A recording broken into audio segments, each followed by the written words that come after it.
ഞാനൊരു കാര്യം ചെയ്യട്ടെ നിങ്ങളോട്. നിങ്ങളെ ഇരുത്തവും ബാബയെല്ലാം കണ്ട നിങ്ങള് എന്താ പറയാ ഒരു പേടിപ്പിച്ചിരുത്തുന്ന പോലെ ഉണ്ട്. നിങ്ങൾ അതിൽ നിന്നൊക്കെ മാറി ഒരു വളരെ റിലാക്സ് ചെയ്ത് ഒരു മനുഷ്യക്കുട്ടീനെ പോലെ ഇരിക്കണം കേട്ടാ. ഇവിടെ വന്ന് നിങ്ങളെ നോക്കുമ്പോ നമുക്കൊക്കെ ബേജാറുണ്ട്. നിങ്ങൾ എന്തൊക്കെയോ ആയിപ്പോയ പോലെ ഉണ്ട് നിങ്ങളെ കാണാൻ. അവിടെ ദയവ് ചെയ്ത് കുറച്ച് സമയങ്ങൾ റിലാക്സ് ചെയ്യണം. ഞാൻ നിങ്ങളെ കണ്ണിലേക്ക് നോക്കുമ്പോ എനിക്ക് മനസ്സിലാകുന്ന ഒരു കാര്യം എന്താണെന്നറിയോ, നിങ്ങൾക്ക് എന്തൊക്കെയോ ടെൻഷൻ ഉണ്ട്. അല്ല ലഹരി കിട്ടാഞ്ഞിട്ടുള്ള വെപ്രാളാണോ? 3 ദിവസമായിട്ട് കഞ്ചാവ് കിട്ടാഞ്ഞിട്ടുള്ള വെപ്രാളാണോ? അല്ലെങ്കിൽ ഈ പ്രിയപ്പെട്ട നേതാക്കന്മാരെ കണ്ട ആശ്ചര്യഭാവമാണോ നിങ്ങൾക്ക്? എന്താണ് എനിക്ക് മനസ്സിലാവുന്നില്ല. എന്തായാലും പോലീസുകാരന് ഏറ്റവും വലിയ പ്രത്യേകത എന്താണെന്നറിയോ, പോലീസുകാർ നിങ്ങളെ കണ്ണിലേക്ക് നോക്കിയാൽ നിങ്ങളുടെ മനസ്സിൽ എന്താണെന്ന് പറയാൻ പറ്റും. ഞാനിപ്പോ നിങ്ങളെ കണ്ണിലേക്ക് നോക്കുമ്പോ എനിക്ക് കൃത്യമായിട്ട് മനസ്സിലാവുന്നുണ്ട് നിങ്ങളെ മനസ്സിൽ എന്താന്ന്. ഞാൻ പറയട്ടെ വെരി ഗുഡ്. പക്ഷെ പറയാൻ പറ്റൂല കേട്ടോ. ചിലയാളെ മനസ്സിലെല്ലാം വല്ലാത്ത ചിന്തകളൊക്കെ ഉണ്ട്. ചിലയാൾക്ക് എന്തൊക്കെയോ ടെൻഷൻ ഉണ്ട്. എന്നെ ഇവിടെ പിടിച്ചിരുത്തിയല്ലോ എന്നുള്ള ബേജാറുണ്ട്. ചിലയാൾക്ക് എന്തൊക്കെയോ ഞാൻ പറയാം, അവസാനമാകുമ്പോഴേക്കും പറയാം. അപ്പൊ നിങ്ങൾ ഇത് എങ്ങനെയാണ് നിങ്ങൾക്ക് മനസ്സിലാകുന്നത്? നിങ്ങളെന്താ മാന്ത്രികനാണോ എന്നൊക്കെ തോന്നും. മാന്ത്രികനൊന്നും ആവണ്ട. ദിവസവും നമ്മൾ കാണുന്ന കണ്ണുകളെ കുറിച്ച് ഒരു വിശകലനം നടത്തിയാൽ മാത്രം മതി. നിങ്ങൾ പോലീസ് സ്റ്റേഷനിലേക്ക് വന്നാലില്ലേ, പോലീസ് സ്റ്റേഷനിൽ കാണുന്ന കണ്ണുകൾക്കൊക്കെ പ്രത്യേകതകളുണ്ട്. നമ്മൾ രാവിലെ 8 മണിക്ക് നമ്മൾ പോലീസ് സ്റ്റേഷനിൽ പോകും. 8 മണിക്ക് പോലീസ് സ്റ്റേഷനിൽ പോകുമ്പോ ഏറ്റവും ഫ്രണ്ടിൽ ഉണ്ടാകുന്ന ആളായിരിക്കും അറിയോ, തലേന്ന് കഞ്ചാവ് അടിച്ച് തലേന്ന് കള്ളു കുടിച്ച് ഒരു ബോധവും ഇല്ലാണ്ട് ആണിയിൽ വീണൊരു ചങ്ങായി ഉണ്ടാവും. ഓനെ നാട്ടുകാരും പോലീസെല്ലാം പിടിച്ച് കൂട്ടിക്കൊണ്ടുവന്ന് പോലീസ് സ്റ്റേഷനിൽ ഇരിപ്പിച്ചിട്ടുണ്ടാവും. രാവിലെ ആകുമ്പോൾ അവന് ബോധം വരുന്നതിനനുസരിച്ചിട്ടാണ് അവന് മനസ്സിലാവും എന്റെ മേത്തിൽ മുണ്ടില്ല, എന്റെ മേത്ത് ഷർട്ടില്ല, ഇതൊക്കെ ഇവിടെ പോയി എന്റെ മൊബൈൽ ഫോൺ കാണുന്നില്ല എന്ന് ബോധം വരുമ്പോൾ വെപ്രാളപ്പെടുന്ന ബേജാറാവുന്ന ഒരു മനുഷ്യൻ എപ്പോഴും പോലീസ് സ്റ്റേഷനിൽ ഉണ്ടാവും. ആ മനുഷ്യന്മാരുടെ കണ്ണുകൾക്കെല്ലാം ഒരു പ്രത്യേകത ഉണ്ട്. തൊട്ടപ്പുറത്തെ ബെഞ്ചിൽ ആരാന്നറിയോ, പ്രണയം എന്ന ലഹരി തലക്ക് പിടിച്ച് തലേ ദിവസം ഉപ്പാനെയും ഉമ്മാനെയും അച്ഛനെയും അമ്മേനെയും എല്ലാം ഉപേക്ഷിച്ചുകൊണ്ട് ഏതോ ഒരു കോന്തപ്പന്റെ കൂടെ പോയ ഒരു പെണ്ണും ആ കോന്തപ്പനുണ്ടാവും അടുത്ത ബെഞ്ചിൽ. അവനെ കൂട്ടിക്കൊണ്ടുപോയ വണ്ടിക്കാരൻ, കണ്ട ആളുകൾ, ഇവരെ രണ്ടുപേരുടെയും രക്ഷകർത്താക്കൾ അപ്പുറത്തെ മൂലയിൽ നിന്ന് കരയുന്നുണ്ടാവും. അങ്ങനെ ദിവസവും പോലീസുകാർ കാണുന്ന ഇങ്ങനത്തെ ആളുകളുടെ കണ്ണുകൾ നോക്കുമ്പോ എനിക്ക് നിങ്ങളുടെ ഒക്കെ കണ്ണ് കാണുമ്പോൾ നിങ്ങൾക്ക് ഒളിച്ചോടാൻ മുട്ടുന്നുണ്ടോ എന്നൊരു സംശയം എനിക്ക് തോന്നുന്നുണ്ട്. തൊട്ടപ്പുറത്തെ ബെഞ്ചിൽ അടി കിട്ടിയ ആളുകൾ, അടി കൊടുത്ത ആളുകൾ, അടി കണ്ട ആളുകൾ, അങ്ങനെ അടി കിട്ടിയവനും കൊണ്ടവനൊക്കെ അപ്പുറത്തെ ബെഞ്ചുമിലുണ്ടാവും. ഭാര്യ ഭർത്താവിനെ അടിച്ചത്, ഭർത്താവ് ഭാര്യനെ അടിച്ചത്, അങ്ങനെ ഒരു കുറച്ച് അപ്പുറത്തെ സീറ്റുമിലുണ്ടാവും. അങ്ങനെ പോലീസുകാർ കാണുന്ന കണ്ണുകളൊക്കെ ബേജാറ് പിടിച്ച കണ്ണുകളാണ്. ഒരു നല്ല സന്തോഷത്തിന്റെ കണ്ണുകൾ ഇന്ന് വരെ എന്റെ ജീവിതത്തിൽ, പോലീസ് ജീവിതത്തിനിടയിൽ നമ്മൾ കണ്ടിട്ടില്ല. നിങ്ങൾ ആരെങ്കിലും പോലീസ് സ്റ്റേഷനിൽ വന്നിട്ട് എന്റെ ബർത്ത്ഡേ ആണ് പോലീസേ ഹാപ്പി ലഡു എന്നൊക്കെ പറഞ്ഞിട്ട് ലഡു വന്നിട്ടുണ്ടോ? നിങ്ങളെ വീട്ടിൽ ഏതെങ്കിലും കല്യാണത്തിന് പോലീസ് സ്റ്റേഷനിൽ വന്നിട്ട് പോലീസേ ഇന്ന് സന്തോഷത്തിന്റെ ദിവസമാണ് എന്റെ വീട്ടിൽ, നിങ്ങളൊക്കെ വരണം, വന്നിട്ട് തിന്നിട്ട് പോകണം നിങ്ങൾ പറഞ്ഞോ? ഇല്ല. പക്ഷെ നിങ്ങളെ വീട്ടിലൊരു കള്ളം കാര്യ ഓടി അങ്ങോട്ട് വരും, പോലീസേ കള്ളം കാരി വിടറോന. അങ്ങനെ എല്ലാ ആളുകളും പോലീസ് സ്റ്റേഷനിലേക്ക് വരുന്ന ബേജാറായിട്ടാണ്. അതിന്റെ പുറത്തിറങ്ങിയിട്ട് പറയും പോലീസ് എല്ലാം കള്ളന്മാരാട്ടോ, ഒന്നിനും കൊള്ളാത്ത തെറ്റുകളാന്നൊക്കെ പുറത്തിറങ്ങിയിട്ട് പറയും. അപ്പൊ പോലീസിന് അതിലൊന്നും ഒരു വിഷയമില്ല. പക്ഷേ അതുകൊണ്ട് തന്നെ നിങ്ങളെ കണ്ണിലേക്ക് എനിക്ക് നോക്കുമ്പോ എനിക്ക് വല്ലാത്ത ടെൻഷൻ ഉണ്ട് എന്ന് പറഞ്ഞാൽ അതുകൊണ്ടാണ്. നിങ്ങൾക്ക് ചിലയാൾക്കൊക്കെ ഒളിച്ചോടാൻ മുട്ടുന്ന പോലെ തോന്നുന്നുണ്ട്. ചിലയാൾക്ക് ഏറ്റവും ഫ്രണ്ടിൽ കഞ്ചാവ് അടിച്ചിട്ട് മുണ്ടില്ലാണ്ടിരിക്കുന്ന, അല്ലെങ്കിൽ ആ വെപ്രാളം ഞാൻ പലപ്പോഴും പല ആളുകളിലും അങ്ങനെ അസ്വസ്ഥത കാണുന്നുണ്ടോ എന്നുള്ള ടെൻഷൻ എനിക്കുണ്ട്. അത് ശരിയാണെന്നില്ല. ഞാൻ കുറച്ചു നേരം നിങ്ങളോട് കമ്മ്യൂണിക്കേറ്റ് ചെയ്താൽ ഞാൻ പറഞ്ഞു നിങ്ങൾക്ക് വരാനുണ്ടോ, അതുകൊണ്ട് സൂക്ഷിക്കണം. ആ ഒരു ലോകത്തേക്ക്, ഈ ഒരു നാശത്തിന്റെ ലോകത്തേക്ക് നിങ്ങൾ പോകാതിരിക്കാനാണ് ഇത്തരം സംഘടനകൾ നിങ്ങൾക്ക് ക്യാമ്പും നിങ്ങൾക്ക് വേണ്ട സൗകര്യങ്ങളും നിങ്ങൾക്ക് വേണ്ട ഉദ്ബോധനങ്ങളും ഒക്കെ തന്ന് നിങ്ങളെ വളർത്തുന്നത്. നിങ്ങൾ ഏറ്റവും മഹത്തായ അല്ലെങ്കിൽ ഏറ്റവും മികച്ച ഒരു മനുഷ്യക്കുട്ടിയായി മാറാനാണ്. അല്ലാണ്ട് വെറുതെ വലിക്ക് സമയമുള്ളതുകൊണ്ട് കുറച്ച് പൈസ ഒക്കെ ഇങ്ങനെ പന്തലൊക്കെ കെട്ടിയിട്ട് കുറച്ച് ബിരിയാണി ഒക്കെ തിന്നോട്ടെ എന്ന് വിചാരിച്ചിട്ടല്ല. ഇതുകൊണ്ട് എന്തെങ്കിലും ഒരു ഗുണം നിങ്ങളുടെ മനസ്സിലേക്ക്, ഒരു മനുഷ്യൻ എന്ന രീതിയിൽ നന്മ നിങ്ങളുടെ ഉള്ളിലേക്ക് എത്തിക്കുവാൻ വേണ്ടിയിട്ടുള്ള ശ്രമമാണ് ഈ സംഘടനയുടെ ഭാഗത്തുനിന്ന് ഉണ്ടാവുന്നത്. അത് ഉൾക്കൊണ്ടുകൊണ്ട് നല്ലൊരു മനുഷ്യനായി മുന്നേറാൻ നിങ്ങൾക്ക് കഴിയണം. ഓക്കെ. അപ്പോ നിങ്ങൾ ലഹരി ഉപയോഗിക്കുന്ന ആളുകളാണോ? ഇങ്ങനെ ഇരുന്നിട്ടൊന്നും ക്ലാസ് എടുത്തുകൊണ്ട് പോകാൻ പറ്റൂല കേട്ടോ. കാരണം നിങ്ങൾ ഇങ്ങനെ ഇവിടെ വന്ന് നിങ്ങളെ നോക്കിയായില്ലേ ഉണ്ട കണ്ണുമായിട്ട് ഇങ്ങനെ മൊയിച്ചു നിൽക്കുവാണ്. നിങ്ങളോട് എങ്ങനെ ക്ലാസ് എടുക്കാനാണ്? അതുകൊണ്ട് നിങ്ങൾ മനുഷ്യക്കുട്ടീനെ പോലെ വളരെ റിലാക്സ് ചെയ്തിട്ട് ഇരിക്കണം. അതിന് എന്റെ ഒരു സംശയം എന്താണെന്നറിയോ, നിങ്ങൾക്ക് എന്തോ ഒരു പ്രശ്നമുണ്ട്. എന്താ പ്രശ്നം? നിങ്ങൾ എന്നോട് പറ, എന്താ പ്രശ്നം? നിങ്ങളെ എന്തോ പ്രശ്നമുണ്ടോ? എന്നാ നിങ്ങൾ മനുഷ്യക്കുട്ടിയായിട്ട് തന്നെ ഇരിക്കണം. നിങ്ങൾ മനുഷ്യക്കുട്ടിയാണോ? ലഹരി ഉപയോഗിക്കുന്ന ഒരു കുട്ടിയും മനുഷ്യക്കുട്ടിയല്ല. പറ, നിങ്ങൾ മനുഷ്യക്കുട്ടിയാണോ? മനുഷ്യക്കുട്ടിയാണെങ്കിൽ നിങ്ങൾ ഇങ്ങനെ ഇരുന്നാ പോരെ. എനിക്ക് നിങ്ങളെ ഇങ്ങനെ ഇരുന്നേരുത്. എനിക്ക് സംശയം എന്താ, എന്റെ 2ാം ക്ലാസ്സിലെ മോനും ഇങ്ങനെ തന്നെയാ ഇരിക്കുന്നത്.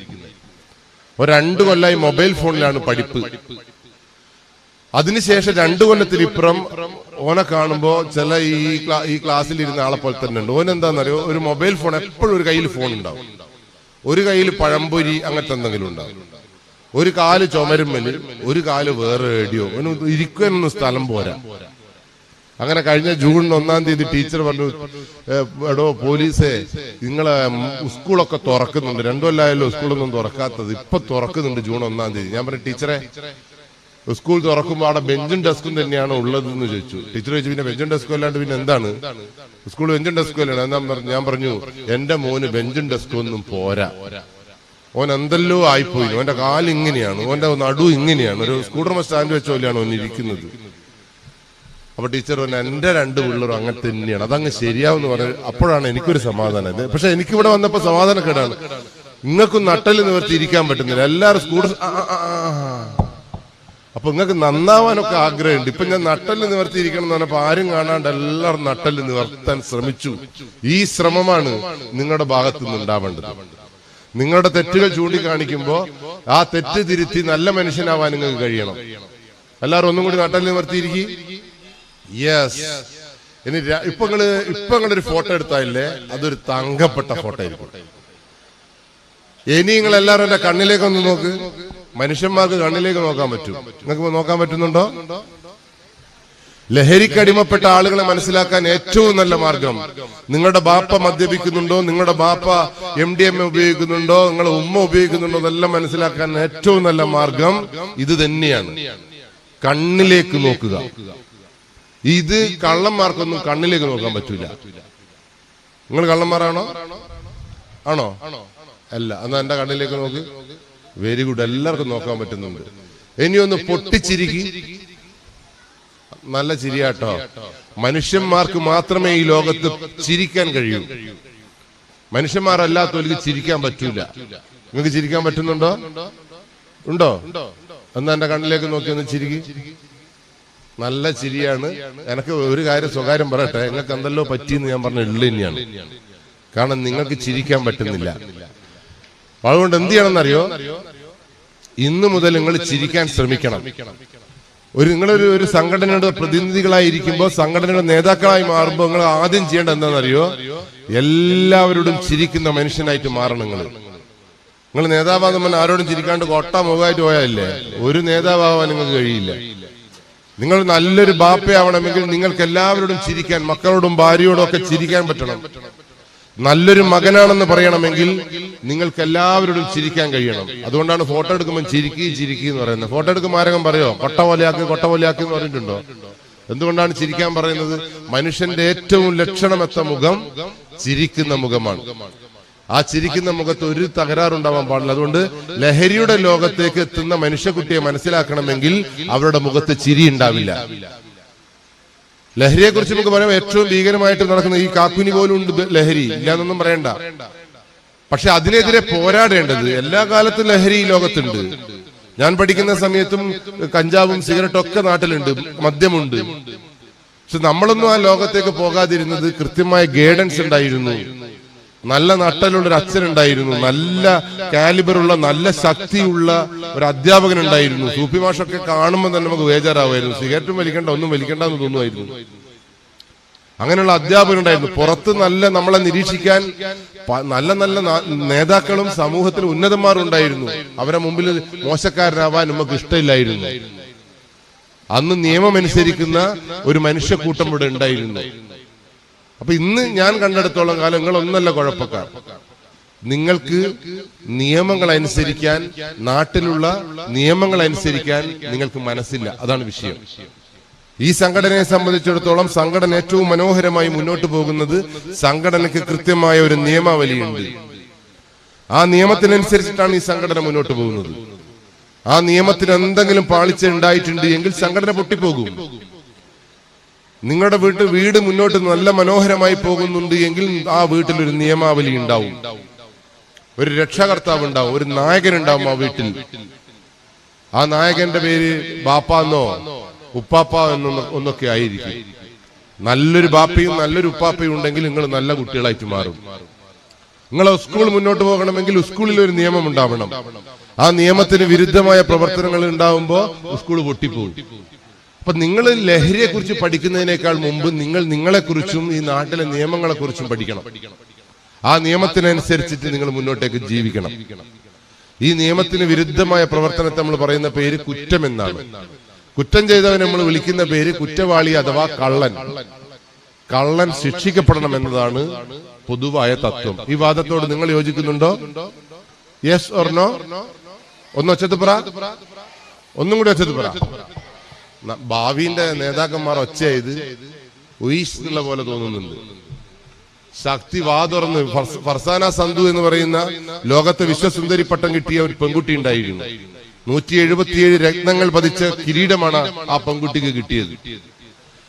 ആ പെൺകുട്ടിക്ക് ആ രത്നം കിട്ടാൻ കാരണം എന്താണെന്നറിയോ?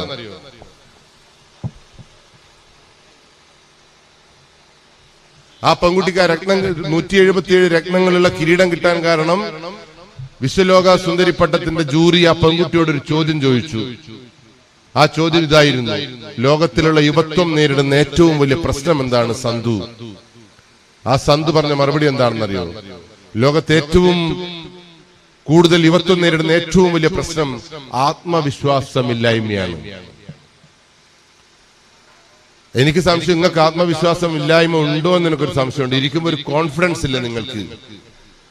ആ കോൺഫിഡൻസ് നിങ്ങൾക്ക് ഉണ്ടാക്കിയെടുക്കുക എന്നുള്ളതാണ് നമ്മൾ ആദ്യം ചെയ്യേണ്ടത്. അപ്പൊ നിങ്ങൾക്ക് ആത്മവിശ്വാസം ഉണ്ടോ? ആത്മവിശ്വാസം ഉണ്ടോ നിങ്ങൾക്ക്?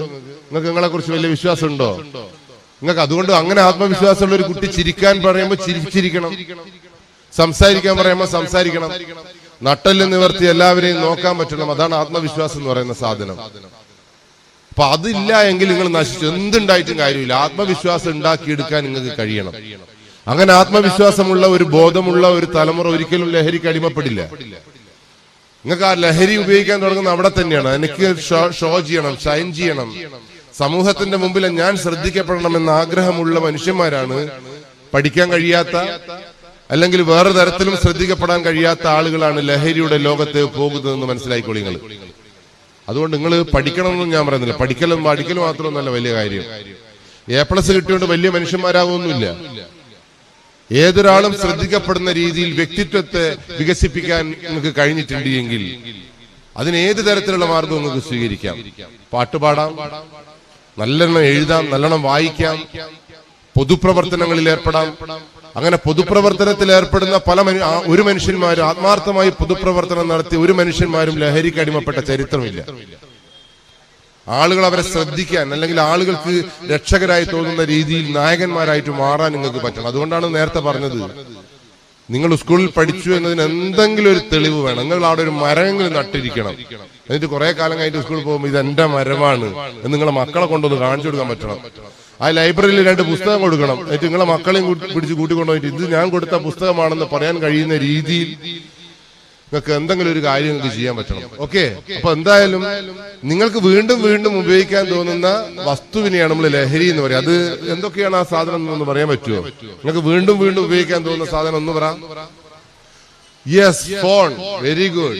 ഇന്ന് ലോകത്തെ ഏറ്റവും വലിയ ലഹരിയായി മാറുന്ന ഒരു വസ്തു മൊബൈൽ ഫോണാണ്. യെസ്. രണ്ടാമത്തെ വസ്തു നല്ലോണം ഇങ്ങനെ വീണ്ടും വീണ്ടും കാണണമെന്ന് തോന്നുന്ന സാധനം, ഉപയോഗിക്കണമെന്ന് തോന്നുന്ന സാധനം യെസ്, മുട്ടായി. Very good. ഏത് മുട്ടായി? നിങ്ങൾക്ക് കടലമുട്ടായി തരട്ടെ? കടലമുട്ടായി ഇങ്ങനെ കാണുമ്പോൾ തിന്നണം നിങ്ങൾക്ക് തോന്നാറുണ്ടോ? ബണ്ടി മുട്ടായി തോന്നാറുണ്ടോ? ഇല്ല. അങ്ങനെ തോന്നുന്ന മുട്ടായിന്റെ പേര് പറ. ലേസ്. Very good. ലേസ് തിന്നണം, നല്ലോണം തിന്നണം. രണ്ടാമത്തെ ഒരു മുട്ടായിന്റെ ഞാൻ പേര് പറയാം.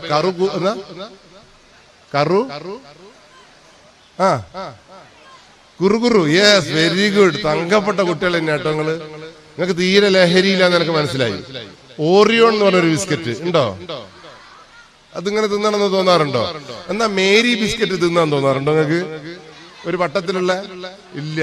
Yes, very good. അപ്പൊ നിങ്ങൾ തങ്കപ്പെട്ട ആള് തന്നെയാണ് കേട്ടാ. ഒരു വേറൊരു പുളി പോലത്തെ ഒരു സാധനം ഉണ്ടല്ലോ, പുളിമുട്ടായി പോലത്തെ ഒരു സാധനം. യെസ്, അപ്പൊ നിങ്ങൾ തങ്കം. അപ്പി ഫീസ് എന്ന് പറഞ്ഞൊരു വെള്ളം ഉണ്ടല്ലോ, അതും കുടിക്കലുണ്ടാ? അപ്പൊ നിങ്ങൾ ഇനി ഒന്നും നോക്കണ്ട, നിങ്ങൾക്ക് മൂത്ത പെരാന്തായി തുടങ്ങിയിട്ടുണ്ട് എന്ന് മനസ്സിലാക്കാൻ ഇത്ര മാത്രം മതി. അപ്പൊ വേണ്ട സംഗതികളൊന്നും നിങ്ങൾ ഉപയോഗിക്കുന്നില്ല. നിങ്ങൾ നിന്ന ലേസാണ്, മനുഷ്യന്മാർക്ക് വേണ്ടാത്ത ലേസ്. കുറുകുറെ മുറുമുറ എന്ന് പറഞ്ഞ സാധനം മനുഷ്യന്മാർ തിന്നാത്ത സാധനം. അപ്പൊ ഇതൊക്കെ വീണ്ടും വീണ്ടും ഉപയോഗിക്കാൻ തോന്നുന്നതിന്റെ പിന്നിൽ എന്തോ ഒരു സാധനം ഉണ്ട് എന്ന് മനസ്സിലാക്കാനുള്ള സാമാന്യമായ തിരിച്ചറിവ് നിങ്ങൾക്ക് ഉണ്ടാവണം. ഇതൊന്നാമത്തെ സ്റ്റെപ്പാണ്. അതുകൊണ്ടാണ് ഇതൊന്നും ഉപയോഗിച്ച് പിന്നെ പിന്നെ പിന്നെ പിന്നെ നിങ്ങൾക്ക് ഇത് പോരാന്ന് തോന്നുന്നു. എന്റെ 2ാം ക്ലാസ്സിലും ഇതൊന്നും നിങ്ങളോട് പറഞ്ഞിട്ട് കാര്യമൊന്നുമില്ല കേട്ടോ. അതുകൊണ്ടാണ് ഞാൻ പറഞ്ഞത്, ഞാൻ ലഹരിക്കെതിരെ അല്ല സംസാരിക്കുന്നത്, നിങ്ങളെ മനസ്സിനെ കുറിച്ചാണ് സംസാരിക്കാൻ ഉദ്ദേശിക്കുന്നത്. അത് ഇന്ത്യയിൽ ജീവിക്കുന്ന ഇന്ത്യയിലെ നിയമം പഠിച്ചാൽ മാത്രം മതി. നമ്മൾ അമേരിക്കയിലാണെങ്കിൽ അമേരിക്കയിലെ നിയമം, കുവൈത്തിലാണെങ്കിൽ കുവൈത്തിലെ നിയമം അറിയണം. ഇന്ത്യയിലെ നിയമം വല്ലതും നിങ്ങൾക്ക് അറിയാമോ? അല്ല, നിയമം അറിയാമോ? ഇന്ത്യയിൽ നിയമം അറിയില്ല എന്ന് പറയുന്നത് ഒരു കുറ്റാണ്. കുറ്റം ചെയ്താൽ ശിക്ഷ ഉറപ്പാണ്. അപ്പൊ നിങ്ങളൊന്ന് ആലോചിച്ചു, നിങ്ങൾക്ക് ഇവിടെ ഇരിക്കാൻ പറ്റുമോ? നിങ്ങൾക്ക് പോക്സോ നിയമം അറിയാമോ എന്ന് വെച്ചാൽ നിങ്ങൾ ഇല്ല. അപ്പൊ നിങ്ങൾ police you are under arrest, ജയിലിൽ. ആടുന്ന് ഇറങ്ങുമ്പോൾ ചോദിക്കും നിങ്ങൾക്ക് മോട്ടോർ വെഹിക്കിൾ ആക്ട് അറിയാമോ? അത് തീരെ അറിഞ്ഞൂടാ. പിന്നെ ആടെ തന്നെ നിങ്ങളെ സാധനം. അപ്പൊ പിന്നെ എന്ത് പറഞ്ഞിട്ട് എന്ത് കാര്യം? അപ്പൊ പഠിക്കേണ്ട സാധനം നിങ്ങൾക്ക് അറിഞ്ഞൂടാ. പഠിക്കേണ്ട സംഗതികളൊന്നും നിങ്ങൾ പഠിച്ചിട്ടില്ല. വേണ്ടാത്ത സംഗതികളെല്ലാം നിങ്ങൾ പഠിച്ചിട്ടുണ്ട്. സാധനം ആ പൃഥ്വിരാജിന്റെ കാറിന്റെ പേരെന്നാ? ലംബോർഗിനി. അതും നിങ്ങൾക്ക് അറിയാം. ഇപ്പൊ വേണ്ടാത്ത സംഗതികളൊക്കെ നിങ്ങൾക്ക് അറിയാം. കുറുകുറെ അറിയാം, മുറുമുറ അറിയാം, പിന്നെ അപ്പി ഫീസ് അറിയാം, ലംബോർഗിനിയെ കുറിച്ച് അറിയാം. പക്ഷേ നമ്മൾ ഇന്ത്യയിൽ ജീവിക്കുമ്പോൾ നമ്മൾ പഠിക്കേണ്ട നിയമത്തിനെ കുറിച്ച് ചോദിക്കുമ്പോ ഇത് തന്നെയാണ് നമ്മളെ വിഷയം. ഇന്ത്യൻ നിയമങ്ങൾ കൃത്യമായിട്ട് പഠിച്ചിട്ടുണ്ടെങ്കിൽ നമ്മൾ ഇങ്ങനെ ആവൂലായിരുന്നു. അത് നിങ്ങളെ കുറ്റം പറഞ്ഞിട്ട് കാര്യമില്ല. ഇന്ത്യൻ നിയമം വളരെ വ്യക്തമായി നിങ്ങളെ കുറിച്ച് പറയുന്നുണ്ട്. അതാ ഞാൻ നിങ്ങളെ കുറിച്ച് പറയാൻ ഉദ്ദേശിക്കുന്നത്. നിങ്ങളോട് പറയാൻ ഉദ്ദേശിക്കുന്ന വിഷയം അതാണ്. ഇന്ത്യൻ നിയമം പറയുന്നു 18 വയസ്സിന് താഴെയുള്ള മനുഷ്യന്റെ പേര് കുട്ടി എന്നാണ്. എന്താ നിങ്ങളെ പേര്? എല്ലാവർക്കും 18 വയസ്സിന് താഴെയാണല്ലോ, ആണോ? അപ്പൊ ഒന്നും നോക്കണ്ട, നിങ്ങൾ കുട്ടിയാണ്. ഇനി നിങ്ങൾക്ക് A+ കിട്ടിയാലും നിങ്ങൾ കുട്ടിയാണ്. ഇനി ഒന്നും കിട്ടിയില്ല, കുമ്പളം കിട്ടിയാലും നിങ്ങൾ കുട്ടിയാണ്. നല്ലോണം പാടുന്ന ആളാണെങ്കിലും കുട്ടിയാണ്, പാടാത്ത ആളാണെങ്കിലും കുട്ടിയാണ്. 2 തട്ടുള്ള വീടുണ്ടെങ്കിലും കുട്ടിയാണ്, വീടില്ല എങ്കിലും നിങ്ങൾ കുട്ടി തന്നെയാണ്. ഇനി വെളുത്തിട്ടാണെങ്കിലും കുട്ടിയാണ്, വെളുക്കാത്തവരാണെങ്കിലും കുട്ടിയാണ്. മുടി കൈതച്ചക്കേനെ പോലെ ആണെങ്കിലും എങ്ങനെയാണെങ്കിലും നിങ്ങൾ കുട്ടി തന്നെയാണ്. പറഞ്ഞ മനസ്സിലായല്ലോ? ഇന്ത്യൻ നിയമങ്ങളെ കുറിച്ച് പറഞ്ഞതാ. ഇനി പറയുന്നു ഈ കുട്ടികൾക്ക് 4 പ്രത്യേകതകൾ. നിങ്ങൾക്ക് 4 പ്രത്യേകത ഉണ്ട് പോലും. എന്താ നിങ്ങളെ പ്രത്യേകത? നിങ്ങൾക്ക് പറയാൻ പറ്റുമോ? ഞാൻ പറയട്ടെ. നിങ്ങൾ ഏറ്റവും വലിയ പ്രത്യേകത, കുട്ടികൾ കൊടുക്കത്ത ബുദ്ധിയാണ് പോലും. നിങ്ങൾ ഭീകരന്മാരാ പോലും, ഭയങ്കര ബുദ്ധിയാ പോലും നിങ്ങൾക്ക്. ശരിയാണോ തെറ്റാണോ? പക്ഷെ ഇന്ത്യൻ നിയമം പറയുന്നു വേണ്ടാത്തതേ പഠിക്കൂ. വേണ്ട ഒരു സാധനങ്ങൾ പഠിക്കൂല. അന്തം വിട്ട ബുദ്ധിയാണ് പോലും നിങ്ങൾക്ക്. ശരിയാണോ തെറ്റാണോ? നിങ്ങളിപ്പം ചെയ്യേണ്ട 18 വയസ്സ് വരെ നിങ്ങൾ ചെയ്യേണ്ട എന്താ? പാഠപുസ്തകങ്ങൾ വായിക്കുക, നല്ല നല്ല പുസ്തകങ്ങൾ വായിക്കുക, മഹാന്മാരെ കുറിച്ച് പഠിക്കുക. ഇതൊക്കെയാണ് നിങ്ങൾ ചെയ്യേണ്ട പണി. നിങ്ങൾ അതൊക്കെ ചെയ്യാറുണ്ടോ? ഇല്ല. നിങ്ങൾ വേണ്ട ഒരു സാധനം, അതിന് ട്യൂഷൻ ഉണ്ട്, അമ്മയും ഉമ്മയും കുത്തിച്ചീച്ച് പഠിപ്പിക്കുന്നുണ്ട്, സ്കൂളിൽ നിന്ന് മുരണ്ടി പഠിപ്പിക്കുന്നുണ്ട്, എന്നിട്ട് നിങ്ങൾ അത് പഠിച്ചില്ല. നിങ്ങൾ മൊബൈൽ ഫോൺ എന്ന് പറഞ്ഞൊരു സാധനം ഇല്ലേ നിങ്ങളുടെ അടുത്ത്? ഉണ്ടാ? അത് നിങ്ങൾക്ക് ആരെങ്കിലും പഠിപ്പിച്ചു തന്നിരുന്നോ? സ്കൂളിലെ ടീച്ചർ പറഞ്ഞോ വാട്സപ്പ് ഇങ്ങനെയാണ് തുറക്കുക, വലത്തേ സൈഡിൽ ഞെക്കുക എന്ന് പറഞ്ഞ് പഠിപ്പിച്ചിട്ടുണ്ടോ? ട്യൂഷൻ മാഷ് കുന്നി പിടിച്ച് പഠിപ്പിച്ചോ? വാട്സപ്പിന്റെ അന്നേത് പഠിച്ചോ എന്ന് ചോദിച്ചോ? കുന്നി പിടിച്ചോ? അമ്മ കുത്തിച്ചീച്ച് പഠിപ്പിച്ചോ നിങ്ങളെ വാട്സപ്പിനെ കുറിച്ച്? പക്ഷെ നിങ്ങൾ മൊബൈൽ ഫോൺ കഴിച്ചിട്ട് തന്ന അപ്പടെ തന്നെ ഫിറ്റാക്കി നിങ്ങൾ അതും ജോലി വെച്ച് നടന്നങ്ങ് പോകും. അപ്പോ നിങ്ങൾക്ക് ബുദ്ധിയില്ലാന്ന് പറയാൻ പറ്റുമോ? കണ്ട കാറിന്റെ പേര് മുഴുവൻ നിങ്ങൾക്ക് അറിയാം. അതെങ്ങനെയാ ഓടുന്നതെന്ന് നിങ്ങൾക്ക് അറിയാം. ഉപ്പേന്റെ പേരെന്താന്ന് വെച്ചാ അപ്പൊ വേണ്ട ഒരു സംഗതി നിങ്ങൾക്ക് അറിയില്ല. വേണ്ടാത്ത സകല സംഗതികളും നിങ്ങൾക്ക് അറിയാം. ഞാൻ നേരത്തെ പറഞ്ഞ പോലെ മനുഷ്യന്റെ ആരോഗ്യത്തിന് ഏറ്റവും നല്ല സാധനം ഈ ചെറുപയര് പുഴുങ്ങിയതാണ്. എന്റെ മുമ്പിൽ ഇരുന്ന് ആൾക്ക് ഇന്ന് 11:30 ചെറുപയര് പുഴുങ്ങി അവിലും തന്നെ ഞങ്ങൾ തിന്നോ? ഇല്ല. കാരണം നല്ലത് നിങ്ങൾക്ക് അറിഞ്ഞൂടാലോ പണ്ടേ. പക്ഷെ ഷവർമ്മ നന്നായില്ലേ നിങ്ങൾ പറയും 3 ദിവസം കൂടി ഇവിടെ ഇരിക്കാം. കുഴിമന്തി തന്നാ പിന്നെ ഇവിടുന്ന് പോവുകയില്ല. ഇത് കുറച്ചും കൂടി നീട്ടി തന്നൂടെ നിങ്ങൾ ചോദിക്കും. അപ്പൊ നിങ്ങൾ അന്തം വിട്ടാന്നുള്ളതിന്റെ ഏറ്റവും വലിയ തെളിവാണ് നിങ്ങളെ ഭക്ഷണ കാര്യങ്ങൾ പോലും. യെസ്, അത് വിട്ടേക്ക്. അപ്പൊ നിങ്ങളെ പ്രത്യേകത അന്തം വിട്ട ബുദ്ധിയാണ്. വേണ്ടതൊന്നും നിങ്ങൾ പഠിക്കൂല. രണ്ടാമത്തെ പ്രത്യേകത എന്താണെന്നറിയോ? നിങ്ങൾ കൊടുക്കത്ത ധൈര്യമാണ്, ഭീകര ധൈര്യമാണ് നിങ്ങൾക്ക്. ആ ധൈര്യമാണ് ദിവസവും പത്രത്തിൽ കാണുന്ന വാർത്ത എടുത്ത്. നിങ്ങൾ പത്രം എന്ന് പറഞ്ഞൊരു സാധനം കണ്ടിട്ടുണ്ടാ? എങ്ങനെയാ പത്രം ഉണ്ടാവും? വീട്ടിൽ നിന്ന് ഇറങ്ങുമ്പോൾ നിലത്ത് 4 മടക്കുള്ള ഒരു സാധനം ഇങ്ങനെ കിടക്കുന്നുണ്ടാവും. അതിന്റെ പേരാണ് പത്രം. അതൊന്ന് എടുത്തിങ്ങനെ നോക്കണം കേട്ടോ. എടുത്തു നോക്കിയാൽ ആ പത്രം ഇങ്ങനെ മറിയും. പിന്നെ ഇങ്ങനെയും തുറക്കാൻ പറ്റും. അതിലെഴുതിയ കറുത്ത അക്ഷരങ്ങൾ കൊണ്ട് എഴുതിയ സാധനങ്ങൾ ഈ നാട്ടകത്തിലുള്ള വാർത്തകളാണ്. നിങ്ങളെക്കുറിച്ചുള്ള കഥകളും നിങ്ങൾ ചെയ്തു കൂട്ടിയ പാപത്തരങ്ങളുമാണ് പത്രത്തിലുണ്ടാവും. അധിക വിവരങ്ങൾ വായിക്കാറുണ്ടോ? എന്നാ ഈ 2 മാസത്തിനുള്ളിൽ പത്രത്തിൽ വന്ന നിങ്ങളെ കുറിച്ചിട്ടുള്ള 5-6 വാർത്ത ഞാനങ്ങ് പറഞ്ഞുതരാം. നിങ്ങൾ അന്തം വിട്ടതാണ്, ഒടുക്കത്തെ ധൈര്യമാണെന്ന് പറയാൻ ഇതിലും വലിയൊരു ഉദാഹരണമൊന്നും വേണ്ട. നമ്മുടെ നാട്ടിലുള്ള 10ാം ക്ലാസ്സിലെ കുട്ടി കണക്ക് പരീക്ഷ എഴുതി വന്ന് വീട്ടിലെത്തിയപ്പോ കുട്ടിക്ക് തോന്നി ഞാൻ തോക്കുമല്ലോ പടച്ചോനേന്ന്. അങ്ങനെ തോക്കുമെന്ന പേടിയിൽ കുട്ടി ഓടി ബെഡ്റൂമിൽ പോയിട്ട് ആ ജനേലമേൽ കയറ് കെട്ടി തൂങ്ങി ചത്തു കളഞ്ഞു. ഫിസിക്സ് അല്ലെങ്കിൽ കണക്ക് പരീക്ഷ തോക്കുമെന്ന് കരുതിയിട്ട് തൂങ്ങി മരിക്കേണ്ട ആളാണോ 10ാം ക്ലാസ്സിലെ കുട്ടി? 15 വയസ്സുള്ള കുട്ടി. എന്തിനാ കുട്ടി മരിച്ചത്? അല്ലെങ്കിൽ പത്രം വായിക്കുന്ന കുട്ടിയാണെ കൊന്നാ മരിക്കേണ്ടത്. കാരണം എന്താ, കഴിഞ്ഞ വർഷം സ്കൂളിന്റെ പരിസരത്തൂടി പോയ എല്ലാവർക്കും A+ കിട്ടിയിരുന്നു. പരീക്ഷ എഴുതും കൂടി വേണ്ട, സ്കൂളിന്റെ അതിലൂടെ പോയവർക്ക് എല്ലാം കിട്ടിയിരുന്നു. ആ പത്രം വായിച്ച കുട്ടിയാണെങ്കിൽ ഈ കുട്ടി മരിക്കേണ്ടിയിരുന്നോ? ഇല്ല. രണ്ടാമത്തെ കുട്ടി നമ്മളെ കൊയിലാണ്ടിയുള്ള കുട്ടി സിവിൽ പരീക്ഷ, സിവിൽ സർവീസ് പരീക്ഷ IPS IAS IAFS റേഞ്ചിലാണ് കുട്ടി എന്ന് എല്ലാവരും പറഞ്ഞു +1 എത്തിയപ്പോ കുട്ടിക്ക് തോന്നി ഞാനവിടെ എത്തൂല, എനിക്ക് IAS IPS കിട്ടൂല എന്ന് പറഞ്ഞിട്ട് കുട്ടി തൂങ്ങി മരിച്ചില്ലേ? എന്ത് പൊട്ടത്തി കുട്ടികളാണ് ഇതൊക്കെ. ഇനി തലശ്ശേരിയുള്ള കുട്ടി, തലശ്ശേരിയുള്ള 14 വയസ്സുകാരി പെൺകുട്ടി അച്ഛന്റെ മൊബൈൽ ഫോൺ റീചാർജ് ചെയ്യാൻ വേണ്ടി അച്ഛന്റെ കീശയിൽ നിന്ന് അച്ഛനും അമ്മയോട് ചോദിച്ചു 1500 രൂപ വേണമെന്ന്. മൊബൈൽ ഫോൺ റീചാർജ് ചെയ്യാൻ 1500. അമ്മ പറഞ്ഞു എന്റെ അടുത്തില്ല, എന്റെ അച്ഛനോട് ചോദിക്കും, ബാപ്പയോട് ചോദിക്കുന്നു പറഞ്ഞപ്പോ കുട്ടിക്ക് അതുവരെ ബാപ്പ വരുന്നത് വരെ കാത്തിരിക്കാൻ സമയമില്ലായിരുന്നു. അങ്ങനെ കുട്ടി ബാപ്പ പൈസ വെക്കുന്ന സ്ഥലം കണ്ടുപിടിച്ചിട്ട് അവിടെ നിന്ന് 1500 രൂപ മോഷ്ടിച്ചു. വൈകിട്ട് ബാപ്പ വന്നപ്പോ ചോദിച്ചു എന്റെ ആ സ്ഥലത്ത് വെച്ച 1500 രൂപ ആരാണ് മോഷ്ടിച്ചത്? ഇനിയല്ലേ ഭാര്യ മോഷ്ടിച്ചെന്ന് ചോദിച്ചപ്പോ ഭാര്യ പറഞ്ഞു ഞാൻ എടുത്തിക്കൊന്നുമില്ല, നിങ്ങളെ ഒന്നും പൈസ നിങ്ങൾ അന്തം വിട്ട മോളെടുത്തിട്ടുണ്ടാവും. അപ്പൊ മോള് വരട്ടെ, ഞാൻ ഇപ്പൊ ചോദിക്കുന്നു ബാപ്പ പറഞ്ഞപ്പോ ഉമ്മ പറഞ്ഞു നിങ്ങൾ ചോദിക്കൊന്നും വേണ്ടേ, നിങ്ങൾ ഇപ്പോഴത്തെ കുഞ്ഞുങ്ങളോട് എന്തെങ്കിലും ചോദിച്ചാൽ അപ്പം തന്നെ ചത്തളിയും.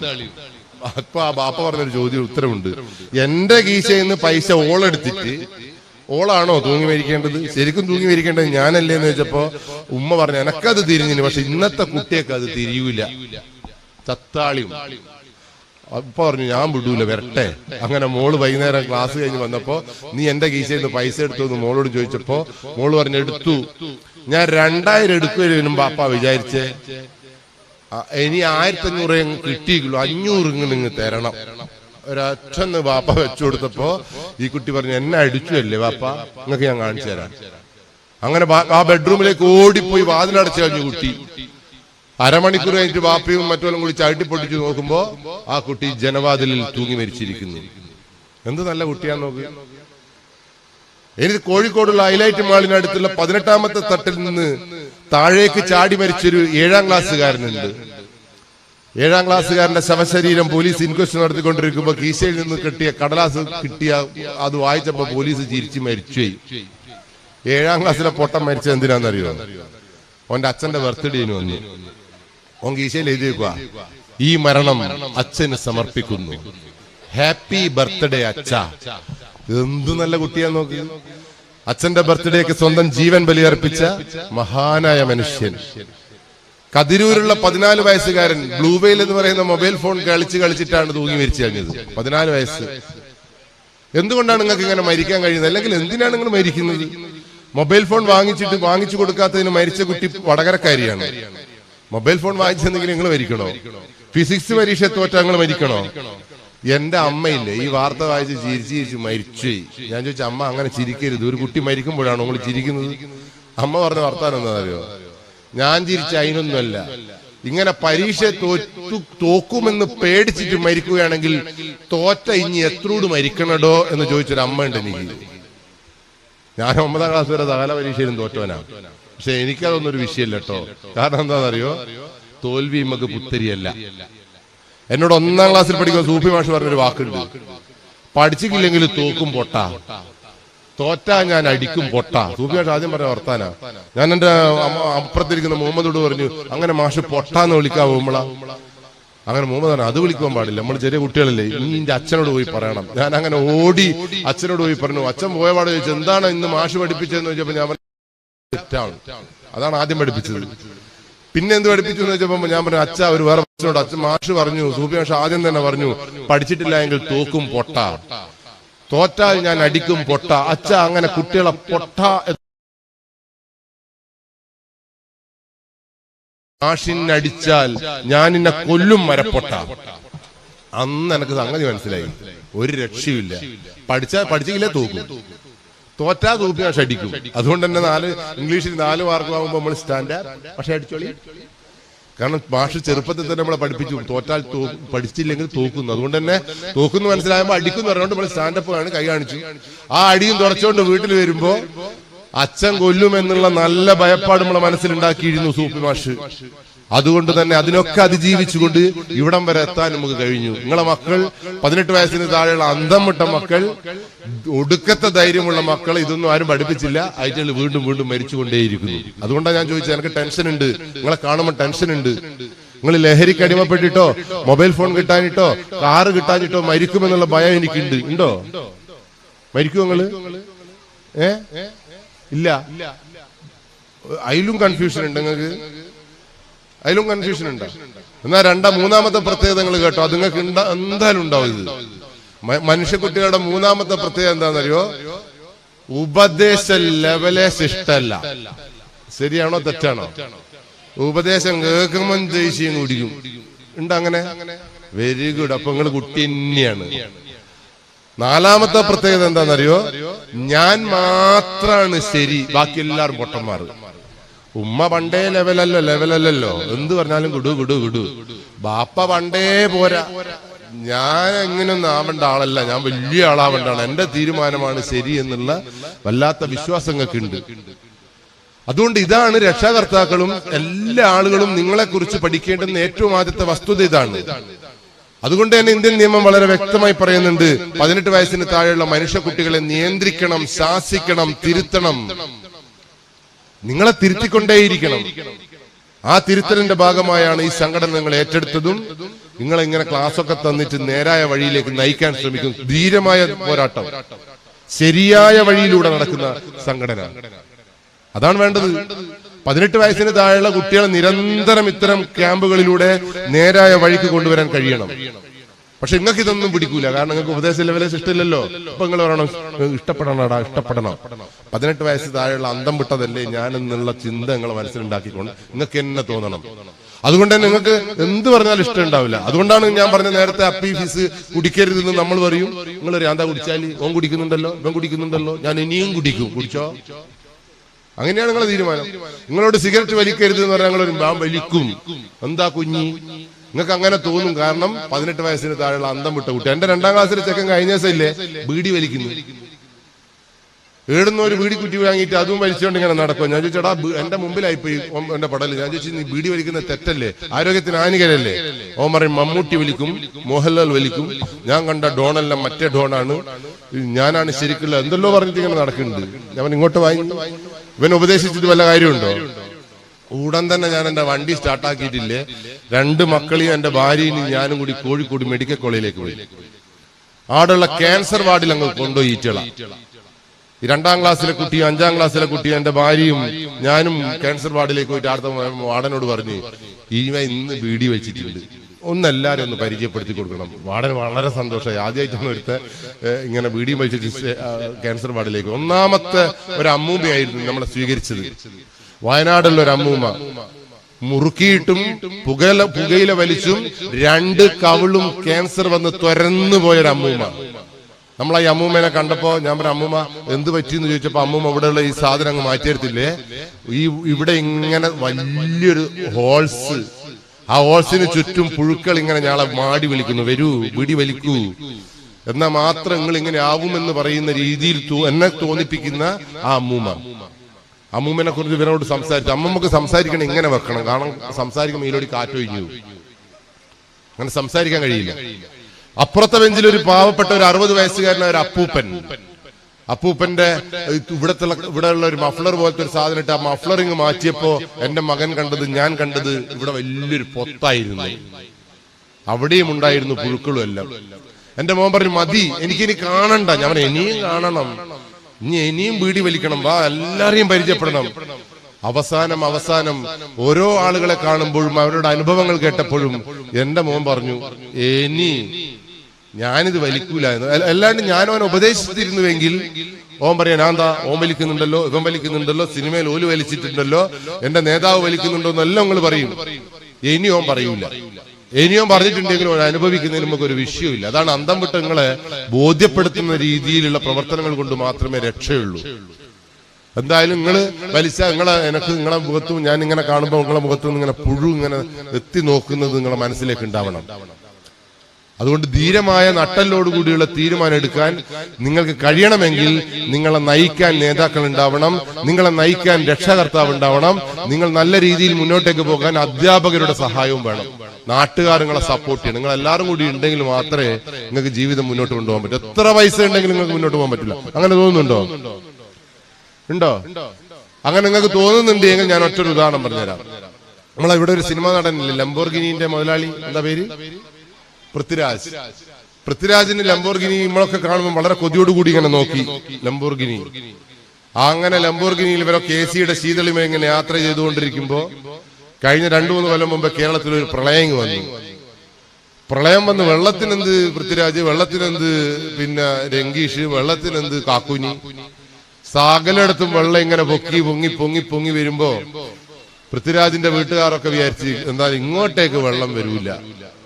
പക്ഷെ വെള്ളത്തിന് അങ്ങനെ പാർഷ്യാലിറ്റി ഒന്നും ഇല്ലായിരുന്നു. അങ്ങ് കുതിച്ചങ്ങ് കുതിച്ചു കയറിയപ്പോ ഇവര് വിചാരിച്ച് ലംബോർഗിനിക്കാരി രക്ഷപ്പെടാമെന്ന് വിചാരിച്ചു ഓടി ലംബോർഗിനി പോകുമ്പോൾ ലംബോർഗിനി ഒലിച്ചുപോയി. അതോടുകൂടി ഇവർക്ക് രക്ഷപ്പെടാൻ ഒരു മാർഗമില്ലാതെ വീടിന്റെ ടെറസിന്റെ മേലക്കാരി നിലവിളിച്ചു. ആദ്യമായി നിലവിളിച്ചത് ഇടവലക്കാരൊക്കെ ആദ്യമായിട്ടാണ് ഇവര് ഇടവലക്കാരെ എന്ന് വിളിച്ച് നിലവിളിച്ചത്, ജീവനിൽ കൊതിയുള്ളത് കൊണ്ട്. അങ്ങനെ ഇടവലക്കാർ ഇതുവരെ ഇവര് തിരിഞ്ഞു നോക്കിയില്ല എന്നുള്ളൊരു ഒന്നും നോക്കാതെ അടുത്തുള്ള ബഷീർക്കിയും കുഞ്ഞമ്മദുക്കിയും നാരായണട്ടനും സുധീറും ഒക്കെ ഓടി ഇവരുടെ വീട്ടിലേക്ക് വന്നു, വെള്ളത്തിലൂടെ ഓടി വന്നു. എന്നിട്ട് പൃഥ്വിരാജിന്റെ അമ്മയെ രക്ഷപ്പെടുത്തിയത് ലംബോർഗിനിയേക്കാൾ മൂല്യമുള്ളൊരു വണ്ടിയിലായിരുന്നു. ഏതാ വണ്ടി എന്നറിയോ നിങ്ങൾക്ക്? ആംബുലൻസാ, വെള്ളത്തിൽ കൂടി ലംബോർഗിനിയില.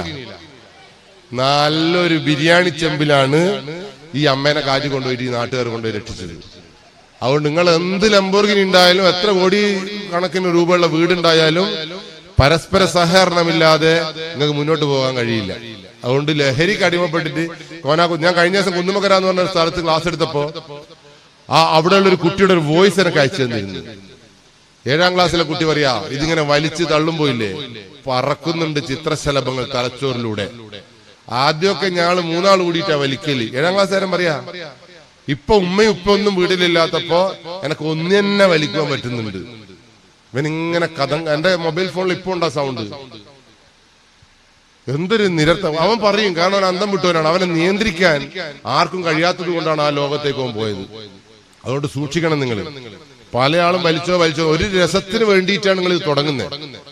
ഒരു സിഗരറ്റ് ഒന്ന് വലിച്ചോക്കടാ കൂട്ടുകാർ, ഇല്ല എന്നോട് മിണ്ടൂല്ല എന്ന് പറയുമ്പോ നിങ്ങൾ കൂട്ടുകാരന് വേണ്ടി വലിക്കും.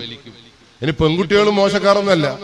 കഴിഞ്ഞ ദിവസം നമ്മുടെ വണ്ടി ഇങ്ങനെ ഒരു സ്കൂളൊന്നും ഞാൻ പറയുന്നില്ല, ഇങ്ങനെ പോകുമ്പോ ഒരു ഉമ്മയാണ് വണ്ടിക്ക് കൈ കാണിച്ചിട്ട് പറഞ്ഞത്, പോലീസെ ആ വീട്ടിലൊരു 10-25 കുട്ടികൾ ഇരിക്കുന്നുണ്ട്. പോലീസ് പറഞ്ഞ ആടെ ഇരുന്നോട്ടെ പാവങ്ങള്, ഓരെന്തെല്ലോ പ്രശ്നങ്ങൾ ഉണ്ടാക്കുന്നുണ്ട് എന്ന് പറഞ്ഞപ്പോ SI പറഞ്ഞു നമ്മക്ക് ആടെ ചെന്നോക്കണം എന്ന് പറഞ്ഞപ്പോ ബേക്കിലുള്ള 2 പോലീസുകാർ പറഞ്ഞു വേണ്ടേ, നമ്മൾ വെറുതെ പിള്ളേരുടെ അടുത്തൊന്നും പോണ്ട. SI ചോദിച്ചു ആന്താങ്ങളും ആ വീട്ടിലേക്ക് വരാത്തെന്ന് ചോദിച്ചപ്പോ പറഞ്ഞു, നമ്മളാറ്റ കുട്ടീന്റെ പുറകെ ഓടിയിട്ട് കുട്ടിയാറ്റ ആടെ വെച്ചുകുത്തി വീണിട്ടുണ്ടെങ്കിൽ, അല്ലെങ്കിൽ കുട്ടിയാറ്റ ആടെ അങ്ങനെ ഊരി വീണിട്ടുണ്ടെങ്കിൽ പോലീസിന്റെ നരനായാട്ടാണെന്ന് പറഞ്ഞിട്ട് നമ്മളെ പണി പോവും.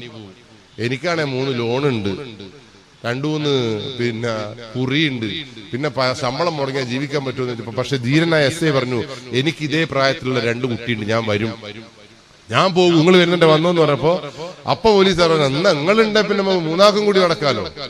അങ്ങനെ 3 ആളും കൂടി ആ വീട്ടിലേക്ക് പോയപ്പോ കണ്ട കാഴ്ച എന്താണെന്നറിയോ?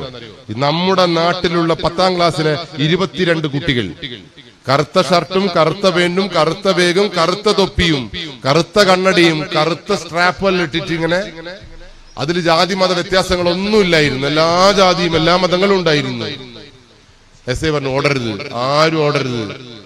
അപ്പൊ നമ്മളൊന്ന് എങ്ങനെ പോലെ പിടിക്കുന്നു നോക്കിയായിരുന്നു. നമ്മളെ കണ്ട തൈറ്റുകളെല്ലാം ഓടി, നമ്മൾ ഓടരുത് എന്ന് പറഞ്ഞിങ്ങനെ നിന്നപ്പോ ആ 3 തടിയന്മാരെ കണ്ട ബേക്കിലുള്ള നമുക്ക് ഓല പിടിക്കാം. തടിയന്മാർ ഓടിയാലും ഇത്രയല്ലേ ഓടൂ. നോക്കുമ്പോ ഒരു 200 മീറ്റർ ആയപ്പം തടിയൻ തന്നെത്താൻ വീണു. ആ തടിയന്റെ ബാഗ് പരിശോധിച്ചപ്പോ ബാഗിൽ നിന്ന് കിട്ടിയത് 3 ലിറ്റർ മദ്യമായിരുന്നു. അപ്പൊ നമ്മൾ വിചാരിച്ച 22 3 ലിറ്ററേ ഉണ്ടാവുള്ളൂ. തൊട്ടപ്പുറത്തെ തടിയനെ പിടിച്ചു നോക്കിയപ്പോ അവന്റെ അടുത്തുണ്ടായിരുന്നു 3 നല്ല മദ്യക്കുപ്പികൾ. മൂന്നാമത്തെ ആളെ പിടിച്ചപ്പോ അവന്റെ മദ്യം, പക്ഷെ പാവം ഒന്ന് നല്ലോനാട്ടോ, അവന്റെ ബാഗില് 3 ബീറ ഉണ്ടായിരുന്നു. അങ്ങനെ എല്ലാത്തിനെയും കൂടി കൂട്ടിക്കൊണ്ടുവന്നപ്പോ അതിലുള്ള 10ാം ക്ലാസ്സിലെ ഒരു പെൺകുട്ടി ഒരു മാവിന്റെ കൊമ്പത്ത് ഇങ്ങനെ ചാരി ഇരുന്ന് കൈ ഇങ്ങനെ പിടിച്ചിട്ട് ഇങ്ങനെ ആടിക്കൊണ്ട് പോലീസോട് ചോദിക്കുക, പോലീസേ നിങ്ങളാ എസ് ഐ? ഞാൻ ആദ്യമായിട്ട് കാണുവാണ് നിങ്ങളെ.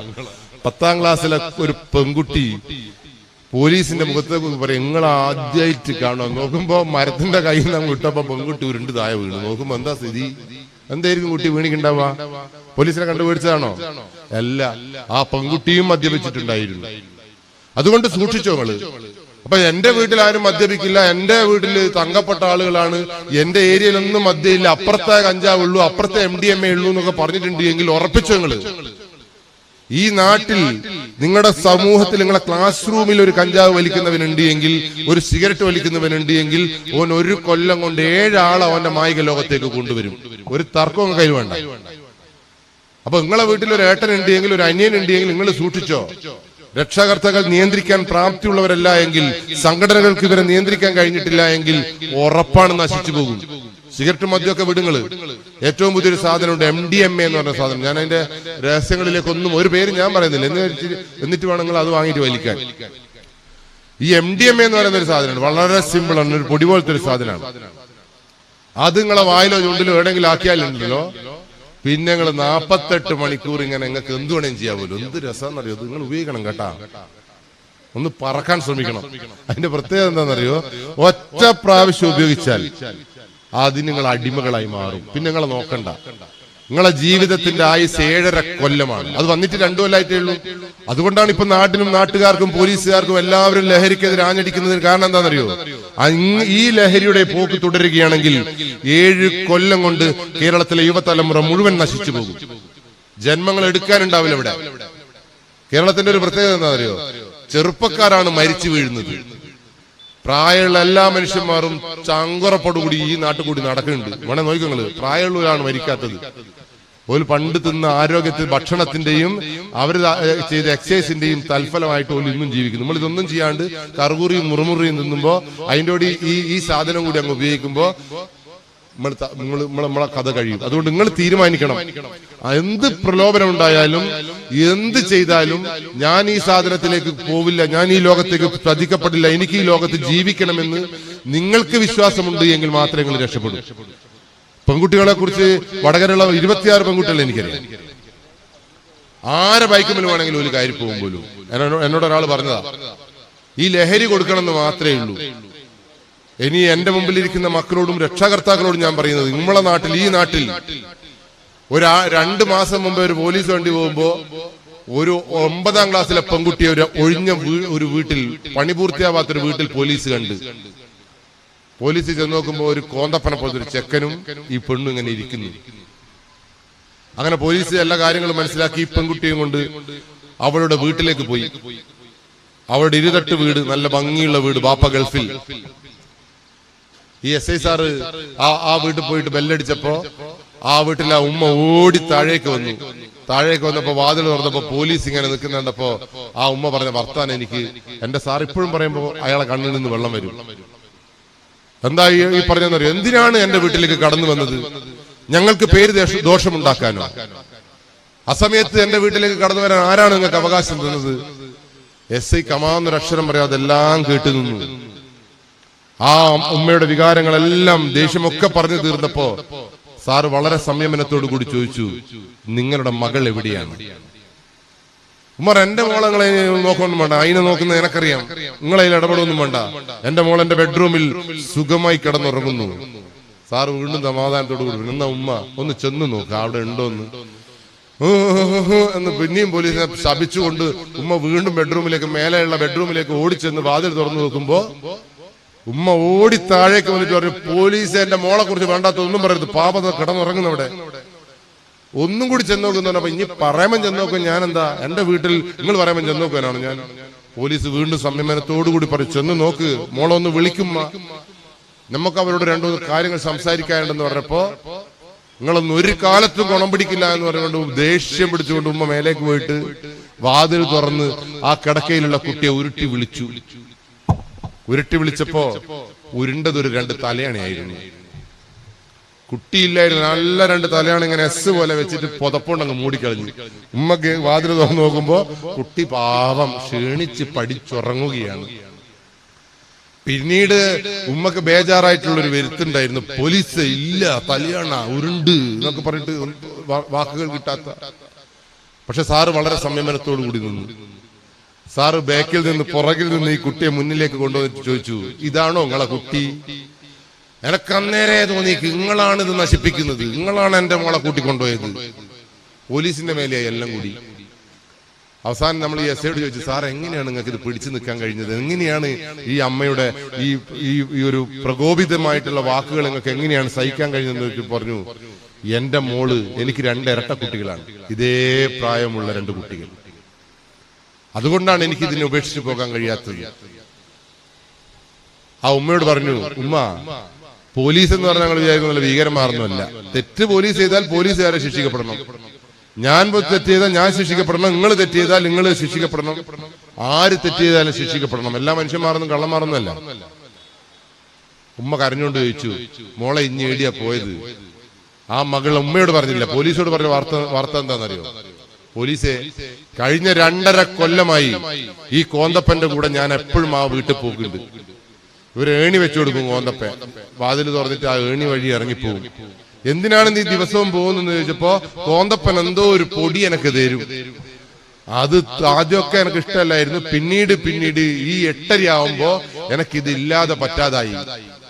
അതുകൊണ്ട് തന്നെ കോന്തപ്പൻ വിളിക്കുമ്പോൾ പോകാതിരിക്കാനും എനിക്ക് പറ്റാതായി.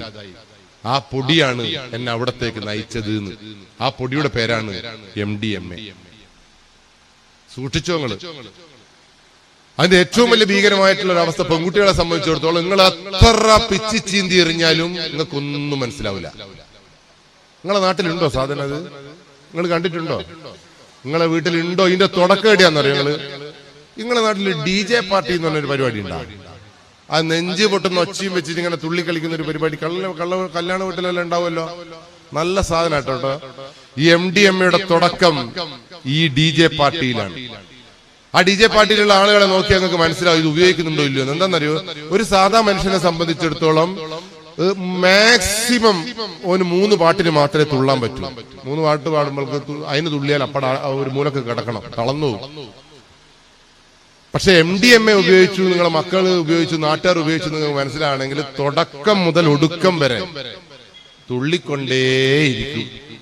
അപ്പൊ ഒരു ഉമ്മയും ഒരു ബാപ്പയും ഒരു സഹോദരനും പറയുന്നത്, എന്റെ കുട്ടി നല്ല ഡാൻസാണ്, ഒടുക്കം മുതൽ ഒടുക്കം വരെ 7.5 കൊല്ലം കൊണ്ട് നശിച്ചു പോകുമെന്നുള്ള ബോധം ഉണ്ടാവണം. അത്രത്തോളം. എനിക്ക് ഈ മദ്യപിക്കുക, സിഗരറ്റ് വലിക്കുക എന്നെല്ലാം പറഞ്ഞാൽ ഞങ്ങൾക്ക് ഒരു കാരണവശാലും നിങ്ങൾ അംഗീകരിക്കാൻ പാടില്ലാത്ത സാധനമാണ്. അതിന്റെ പുറത്ത് തന്നെ എഴുതി വെച്ചിട്ടുണ്ട്, സിഗരറ്റ് വലിയ ആരോഗ്യത്തിന് ഹാനികരം. കണ്ടിട്ടുണ്ടോ? മദ്യപാന ആരോഗ്യത്തിന് ഹാനികരം. നിങ്ങളെ ബാപ്പ കോനാക്കുത്തിന് സിഗരറ്റ് വലിക്കുന്ന ആളുകളാണോ? ഏതെങ്കിലും നിങ്ങളെ കുടുംബത്തിൽ ആരെങ്കിലും സിഗരറ്റ് വലിക്കുന്ന കണ്ടിട്ടുണ്ടോ? ഉണ്ട് എങ്കിൽ നട്ടലിലുള്ള ചങ്കൂറ്റമുള്ള വിദ്യാർത്ഥികളായ നിങ്ങൾ, ഈ സംഘടനയുടെ പ്രവർത്തകർ എന്ന രീതിയിൽ ഊർജ്ജസ്വലരായിട്ടുള്ള നിങ്ങൾ എന്ത് ചെയ്യണമെന്നറിയോ? സിഗരറ്റിനെ കുറിച്ച് മനസ്സിലാക്കണം.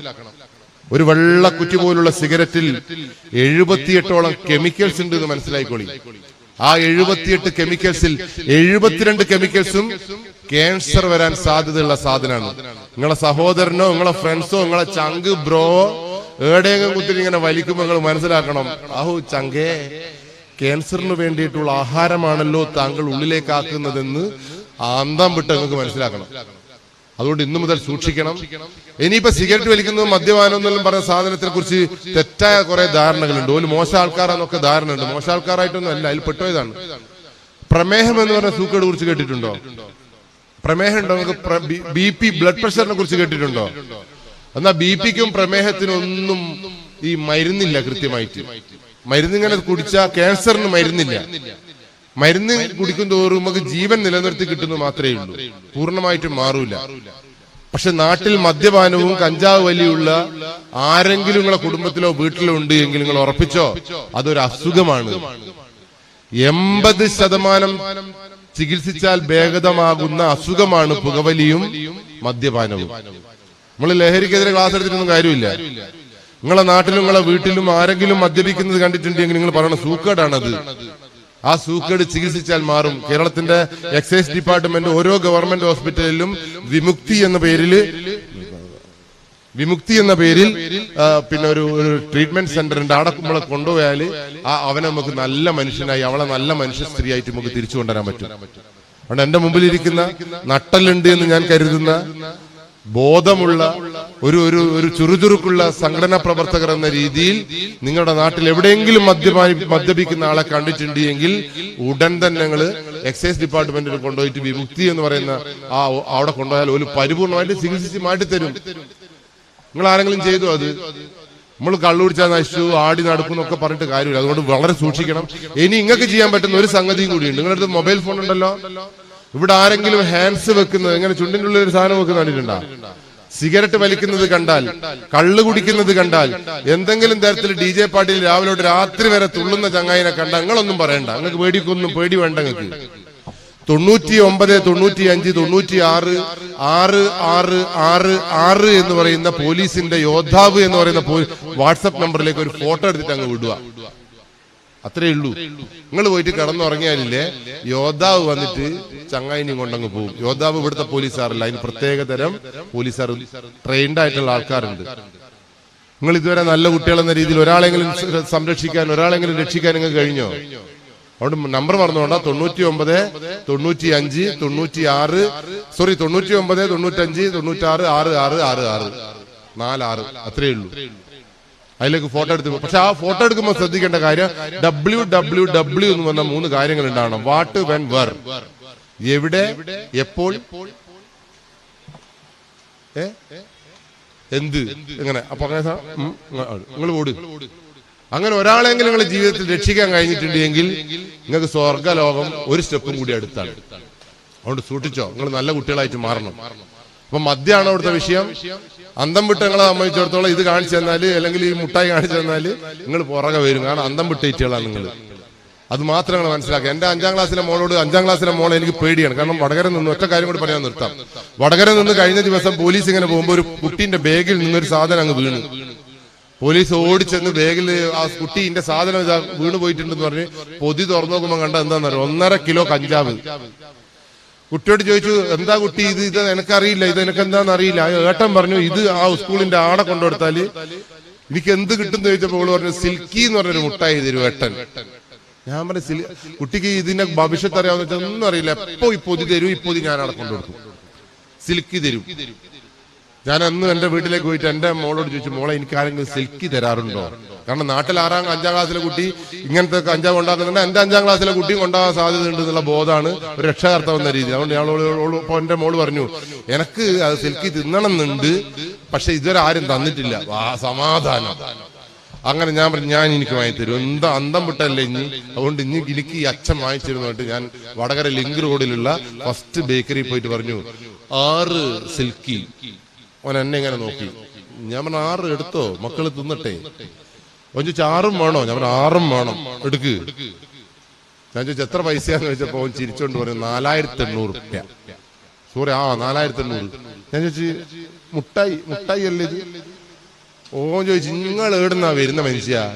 ഇത് 800-ന്റെ ഇതുകൊണ്ട് 1000-ന്റെ ഉണ്ട്, 300-ന്റെ ഒരു സാധനം ഉണ്ട്, അതിപ്പം ഇവിടെ ഇല്ല. എന്റെ അടുത്ത് കീശയിൽ നോക്കുമ്പോൾ 25 രൂപയുള്ളൂ. പക്ഷെ എന്റെ മോക്ക് ഞാൻ വാങ്ങിച്ചു കൊടുത്തില്ലെങ്കിൽ അന്തം വിട്ട കഞ്ചാവ് കച്ചവടക്കാരൻ വാങ്ങിച്ചു കൊടുക്കുന്നുള്ള പേടിയിൽ ഞാൻ എന്റെ കൂട്ടുകാരനോട് ഗൂഗിൾ പേ വാങ്ങിയിട്ട് ഈ പൈസ ഈ മുട്ടായി ഒക്കെ എത്തിച്ചു കൊടുത്തു. എന്നിട്ട് അവളോട് പറഞ്ഞു, എനിക്ക് സിൽക്കിയോ എന്ത് മുട്ടായി വേണമെങ്കിലും എന്നോട് പറയണം. അന്തം വിട്ടതാ, ഇനി വേറെ ആളുടെ അടുത്ത് നിന്ന് വാങ്ങിക്കൊടുക്കരുത്, ഇങ്ങനെ കവർ കൊണ്ടുപോകരുത്. എന്റെ മുമ്പിലുള്ള ഊർജ്ജസ്വലരായിട്ടുള്ള ഭാവിയിലെ വാഗ്ദാനങ്ങളോട് എനിക്ക് പറയാനുള്ളത്, കേവലം ഒരു മുട്ടായിക്ക് വേണ്ടിയിട്ട് 7.5 കൊല്ലം കൊണ്ട് ജീവിതം നശിപ്പിക്കാൻ നിങ്ങൾ നിൽക്കരുത്. വേണ്ട എന്ന് പറയാനുള്ള ചങ്കൂറ്റം കാണിക്കണം, ആത്മവിശ്വാസം. എനിക്ക് വേണ്ട, എനിക്ക് ഇതിന്റെ ഒരു സാധനവും വേണ്ട എന്ന് പറയാൻ നിങ്ങൾക്ക് കഴിയണം. അതുകൊണ്ട് ഇന്നു മുതൽ നട്ടലുള്ള വേണ്ട എന്ന് പറയാൻ കഴിയുന്ന ലഹരിയൊന്നും ഇല്ലാത്തൊരു നല്ല കുടുംബത്തിലേക്ക് നിങ്ങൾക്ക് ജീവിക്കാൻ കഴിയട്ടെ എന്ന് ഞാൻ ആത്മാർത്ഥമായി പ്രാർത്ഥിക്കുന്നു. അതുകൊണ്ട് ഇന്ന് നിങ്ങളെ വീട്ടിലെ ഏട്ടനും ഏച്ചിയലുണ്ടാ അനിയത്തിലൊക്കെ ഉണ്ട്, ബാപ്പി ഉമ്മയിലുണ്ടല്ലേ? ഇവല്ല ആരെങ്കിലും ഈ ലഹരിക്ക് അടിമപ്പെട്ടിട്ടുണ്ടോ നോക്കണമെങ്കിൽ നിങ്ങൾ വീട്ടിൽ പോയിട്ട് നോക്കിയിട്ട് കണ്ണിലേക്ക് നോക്കുക, ബാപ്പാന്റെ കണ്ണിലേക്ക് അങ്ങ് നോക്കുക. ബാപ്പ തിരിച്ചുങ്ങളെ കണ്ണിലേക്ക് നോക്കുന്നുണ്ടെങ്കിൽ തങ്കപ്പെട്ട ബാപ്പിയാണ്.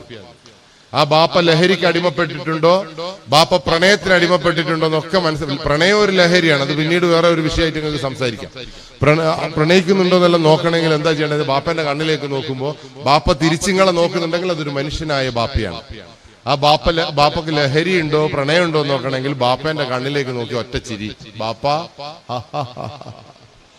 ബാപ്പ തിരിച്ച് കണ്ണിലേക്ക് നോക്കി ചിരി മടക്കി തരുന്നുണ്ടെങ്കിൽ നിങ്ങൾ ഉറപ്പിച്ചോ, അതാണ് ബാപ്പ. അതിന് ലഹരിയും ഇല്ല പ്രണയവും ഇല്ല. അതെന്തെങ്കിലും ഓടുന്നാറ്റുണ്ടെങ്കിൽ നിങ്ങളെയും കൊണ്ടേ ഓടൂ. അത്രയേറെ ആത്മബന്ധമുള്ള മനുഷ്യന്മാർക്ക് മാത്രമേ കണ്ണിലേക്ക് നോക്കി ചിരിക്കാൻ പറ്റൂ. നിങ്ങൾ ഉമ്മേനെ നോക്കി ചിരിക്കണം. ഉമ്മ നിങ്ങളുടെ കണ്ണിലേക്ക് നോക്കി ചിരി മടക്കി തരുന്നുണ്ടെങ്കിൽ അതാണ് ഉമ്മ. കെട്ടിപ്പിടിച്ചൊരു ഉമ്മയും കൂടി അങ്ങ് കൊടുത്തേക്ക്. ഇനി നിങ്ങൾക്ക് ഏട്ടനുണ്ട് എങ്കിൽ അനിയത്തി ഉണ്ട് എങ്കിൽ അവരുടെ കണ്ണിലേക്ക് നോക്കി ചിരിക്കുമ്പോ എന്ന് പറയുന്നുണ്ട് എങ്കിൽ ഉറപ്പിച്ചോ, പെരാന്തായിട്ടേക്ക്, മൂത്ത പെരാന്ത്.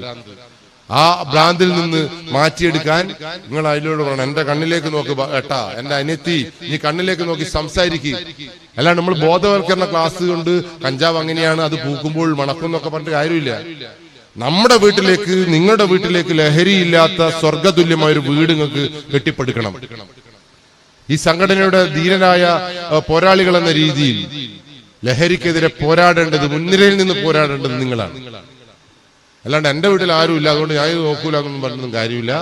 നിങ്ങളെ വീട്ടിലേക്ക് കടന്നു വരാതിരിക്കണമെങ്കിൽ ജാഗരൂകരായിരിക്കേണ്ടത് നിങ്ങളാണ്. എന്നിട്ട് നമുക്ക് നാടിനൊക്കെ നന്നാക്കാം. ഓക്കെ, അതുകൊണ്ട് നിങ്ങൾ ഇന്നു മുതൽ എല്ലാവരോടും ചിരിക്കണം. അങ്ങനെ ചിരിച്ചിട്ടില്ല എങ്കിൽ നിങ്ങളും ഞാനും ഒക്കെ ലഹരിക്ക് അടിമപ്പെട്ടു പോകുന്ന കാര്യത്തിൽ ഒരു തർക്കവും ഇല്ല.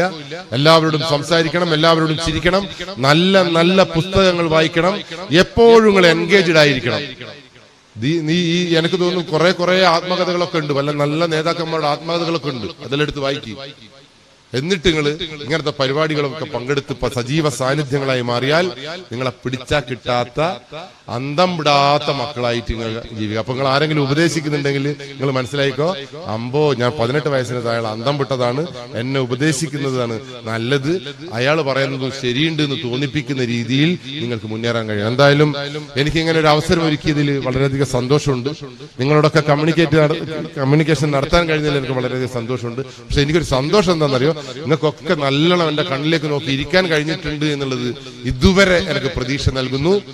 ഭാവിയിലും ഈ പ്രതീക്ഷ നിലനിർത്തി നിങ്ങളെ ചിരിച്ച മുഖത്തോടുകൂടി കാണാൻ കഴിയുമാറാകട്ടെ. അതിനെ നിങ്ങളെ ധീരരായ ഒരു യോദ്ധാക്കളായി മാറ്റാൻ സംഘടനക്ക് കഴിയട്ടെ എന്ന് ആത്മാർത്ഥമായി പ്രാർത്ഥിച്ചുകൊണ്ട് നിർത്തുന്നു. നന്ദി, നമസ്കാരം.